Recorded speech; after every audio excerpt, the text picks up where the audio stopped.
Good morning children, welcome you all to class 7th। आप सबको 7वीं कक्षा में स्वागत है। इस 7वीं कक्षा में आपका पहला पाठ है वह जो कविता है हम पंछी उन्मुख गगन के। इसके कवि हैं श्री शिवमंगल सिंह सुमन जी। बच्चों, मैं आपको अगर आपको एक कमरे में बंद करके अपने दोस्तों से ना मिलने या किसी से ना बात करने, ऐसे करने से आपको कैसा लगेगा? अच्छा लगेगा कि बुरा? बुरा तो लगेगा ना। इसी प्रकार इस कविता में पक्षी अगर उसको कैद करने से वह किस प्रकार दुख होता है, ये सभी शिवमंगल सिंह सुमन जी ने हमें बताते हैं। तो पहले बच्चों, इस कविता को हमने 3 भागों में बांटा है तो ताकि आपको आसानी से समझ सके। तो ये कविता का पहला भाग है बच्चों। तो देखिए, इस पहला भाग में मैं आपको कविता इस प्रकार पढ़कर सुना रही हूँ। हम पंछी उन्मुख गगन के, शिवमंगल सिंह सुमन।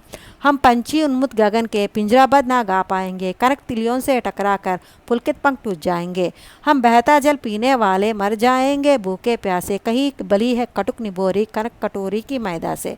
तो बच्चों, इस कविता में पहले अनुच्छेद में पंछी यह कहना चाहती है हम आसमान में खुले आसमान में उड़ना चाहते हैं। पिंजरा बद मने हमें पिंजरे में बंद करने से हम गाना नहीं गा पाएंगे। कनक तिलियों से टकराकर, जो केज के बार्स होते हैं ना, उसको टकराने से उनके पंख टूट जाएंगे। उनके पंख क्यों टूट जाएंगे? क्योंकि वे बहुत ही मुलायम और नाजुक होते हैं ना। इसलिए अगर वो उड़ जाना चाहती है फिर भी बंद होने के कारण पिंजरे में उसके पंख टकराकर टूट जाएंगे। फिर अगला अनुच्छेद में वह हम बहता जल पीने वाले, माने पक्षी उड़ते उड़ते अगर उनको प्यास लगी वे खुद उतर कर पानी पिएंगे और मर जाएंगे भूखे प्यासे।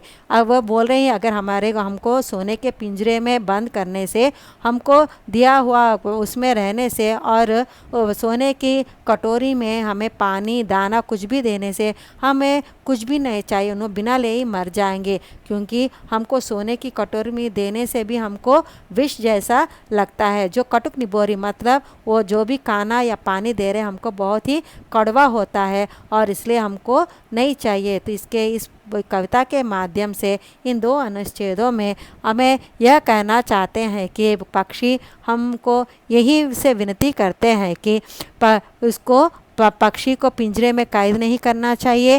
कैद करने से वे अपनी स्वतंत्रता खो देते हैं। वे गाना गाते हुए कुछ नहीं रह पाएंगे। उनको सोने की कटोरी में दिया हुआ खाना विष के समान होता है। वे खुले आकाश में उड़ना चाहते हैं। तो बच्चों, इस कविता का प्रमुख उद्देश्य जो पक्षी क्या चाहती है इनके द्वारा हमें मालूम हो रहा है। तो बच्चों, हमने आपको बहुत ही छोटा सा गृहकार दिया है। देखिए, आपको अनेक पक्षियाँ हैं, उनमें से आपके मन को जो पक्षी अच्छा लगता है उनके बारे में सिर्फ 5 वाक्य लिखिए।